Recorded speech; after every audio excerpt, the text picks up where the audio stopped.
আপনার আমার কাছে বাঁশ একটা সাধারণ গাছ মনে হলেও বর্তমান বিশ্ববাজারে কিন্তু প্লাস্টিকের বিকল্প হিসেবে বাঁশের অবস্থান এখন অনেকটা এগিয়ে।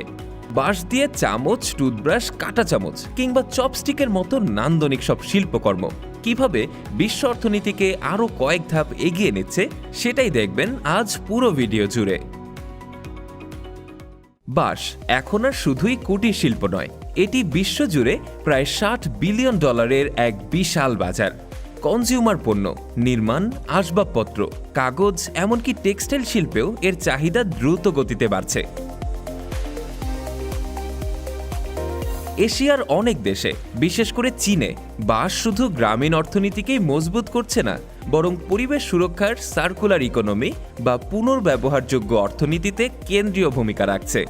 যেখানে প্লাস্টিক বর্জ্য আমাদের নদীনালা আর পরিবেশের জন্য এক ভয়াবহ হুমকি, সেখানে বাঁশ তার দ্রুত নবায়নযোগ্যতার কারণে এক দারুণ সমাধান হিসেবেই সামনে এসেছে। এর সবচেয়ে বড় কারণ হল বাঁশের অবিশ্বাস্য বৃদ্ধির হার। অনুকূল পরিবেশে কিছু প্রজাতির বাঁশ মাত্র 24 ঘন্টায় প্রায় 3 ফুট পর্যন্ত লম্বা হতে পারে। একবার কাটার পর নতুন করে চারা রোপণেরও প্রয়োজন হয় না, কারণ এটি নিজের মূল থেকেই আবারও জন্মায়। এক কথায় এটি প্রকৃতির এক জীবন্ত এবং অফুরন্ত কারখানা।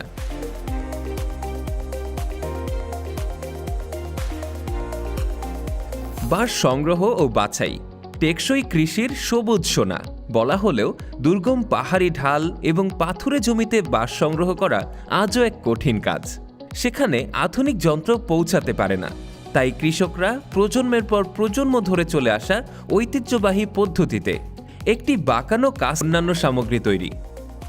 বাছাই করা বাঁশ কারখানায় এলে শুরু হয় প্রযুক্তির আসল খেলা। ডিসপোজেবল চপস্টিকের জন্য ব্যবহৃত বিশেষ কাটিং মেশিনগুলো শিল্প স্কালপেলের মতো নিখুঁতভাবে কাজ করে। কনভেয়ার বেল্টে রাখা বাঁশকে মিলিমিটার পর্যন্ত সমান মাপে ছোট ছোট টুকরো করা হয়। কিছু আধুনিক মেশিনে সেন্সর লাগানো থাকে, যা বাঁশের শক্ত গিটের কাছে এলে কাটার গতি স্বয়ংক্রিয়ভাবে নিয়ন্ত্রণ করে, যাতে পণ্যের মান অক্ষুণ্ণ থাকে।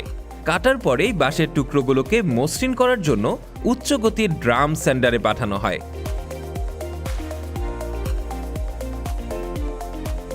এরপর ইন্ডাস্ট্রিয়াল চুল্লিতে নিয়ন্ত্রিত তাপ ও গরম বাতাস দিয়ে শুকানো হয়, যা পণ্যের জীবনকাল বাড়াতে এবং ছত্রাক প্রতিরোধে অত্যন্ত জরুরি।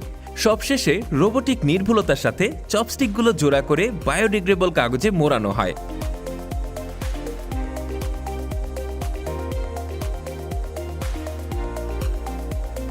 চামচ, কাঁটা চামচ ও টুথব্রাশ তৈরির প্রযুক্তি। চামচ, কাঁটা চামচ বা টুথব্রাশের মতো পুনর্ব্যবহারযোগ্য পণ্যের জন্য আরও বেশি নির্ভুলতা প্রয়োজন। এক্ষেত্রে সিএনসি মেশিন প্রধান ভূমিকা পালন করে। ডিজিটাল ডিজাইন অনুযায়ী প্রোগ্রাম করা এই মেশিনগুলো প্রয়োজনীয় বক্রতা এবং পুরুত্ব বজায় রেখে বাঁশকে নির্দিষ্ট আকারে কাটে।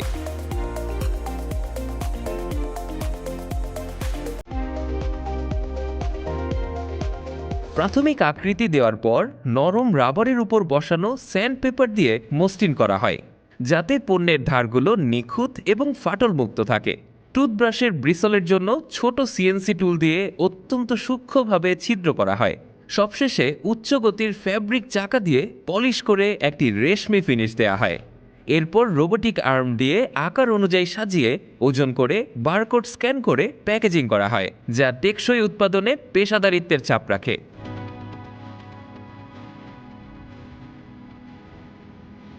বাঁশের কাগজ তৈরি। কাগজ তৈরির প্রক্রিয়াটা সম্পূর্ণ ভিন্ন। এখানে বাঁশকে আকৃতি দেওয়ার বদলে এর ফাইবারকে বের করে আনা হয়। প্রথমেই বাছাই করা বাঁশকে একটি প্রাথমিক ক্রাশারে দেওয়া হয়, যা দাঁতের মতো কাজ করে কঞ্চিগুলোকে সেলুলোজ ফাইবারে গুঁড়ো করে দেয়। এরপর একটি ট্যাঙ্কে তাপ ও জৈব এনজাইম ব্যবহার করে লিগনিন বা কাঠের শক্ত অংশকে গলিয়ে একটি নরম মণ্ড তৈরি করা হয়। এরপর আর্দ্র মণ্ড একটি চলমান জালের বেল্টে প্রবেশ করে, যেখানে ভ্যাকিউম পাম্পের সাহায্যে অতিরিক্ত পানি বের করে কাগজের শীট তৈরি করা হয়। চূড়ান্ত ধাপে ঘূর্ণায়মান গরম ড্রামের উপর দিয়ে শুকিয়ে তৈরি হয় সম্পূর্ণ বায়োডিগ্রেডেবল বাঁশের কাগজ। এক অসাধারণ প্রক্রিয়া। একবার ব্যবহারযোগ্য সাধারণ জিনিস থেকে শুরু করে নির্মাণ ও আসবাবপত্রের মতো টেকসই সামগ্রী, বাঁশ প্রমাণ করেছে যে আপাত দৃষ্টিতে সাধারণ কিছু আধুনিক উৎপাদনের সব চাহিদাই মেটাতে পারে। প্রতিটি প্রযুক্তিগত ধাপে কাটা, মসৃণ করা, চাপ দেওয়া, শুকানো বা প্যাকেজিং বাঁশ কেবল কাঠ বা প্লাস্টিকের জায়গায় নিচ্ছে না, এটি নবায়নযোগ্য সম্পদ ব্যবহার করার এক নতুন দিগন্ত খুলে দিচ্ছে।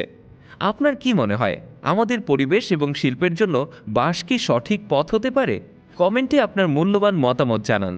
এমন আরও কন্টেন্টের জন্য আমাদের সাথেই থাকুন।